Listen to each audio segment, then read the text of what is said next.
চলছে এখনকার বাচ্চারা তো খেলাধুলার করার সুযোগ পায় না। খুব ভালো লাগলো এরকম একটা অনুষ্ঠানে আসতে পেরে। বেশি কিছু বলার নেই, অবশ্যই পড়াশোনা মন দিয়ে করুন, আপনারা সবাই কিছু করুন ভবিষ্যতের জন্য, দেশের জন্য। দেখছেন তো অনেক কিছু ঘটনা ঘটছে, আমাদের তো একটা খারাপ নাম আছে বিদেশের। আমরা চেষ্টা করি ভালো কিছু করার, অনেক রকম ব্যাপার আছে। তাই আপনাদেরকে সবাইকে বলবো, আপনারা ভালো থাকুন, সচেতন থাকুন, সাবধানে থাকুন, চলাফেরাটা করুন খুব সাবধানে। আমরা অনেক সময় রাত্রেবেলা অনেক কিছু দেখতে পাই, আমরা বারণ করি যে এটা ঠিক না, রাত হয়ে গেছে বাড়ি ফিরে যাও।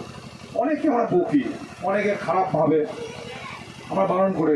আমাদের নাইটে ঘুরি, এই কালকেই 9:30টার সময় একটা জায়গায় খুব বকলাম, এগুলো কী হচ্ছে আপনাদের, এত ঘটনা ঘটছে।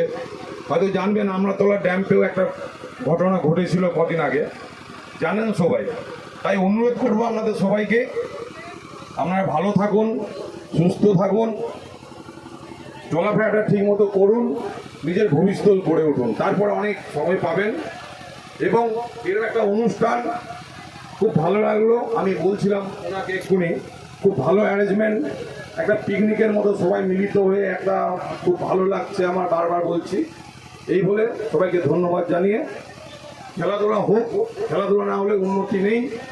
শরীর স্বাস্থ্যের ব্যাপারে শুধু পড়াশোনা করলেই হবে না, তার সঙ্গে একটু খেলাধুলা করার প্রয়োজন আছে। তো এত টিউশনির চাপ পড়াশোনাতে উঠেই গেছে বাচ্চাদের মধ্যে, মানে বলার কিছু নেই।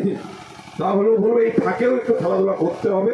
সবাই ভালো থাকুন, সুস্থ থাকুন, এই বলে সবাইকে ধন্যবাদ জানিয়ে আমার সামান্য বক্তৃতা শেষ করলাম।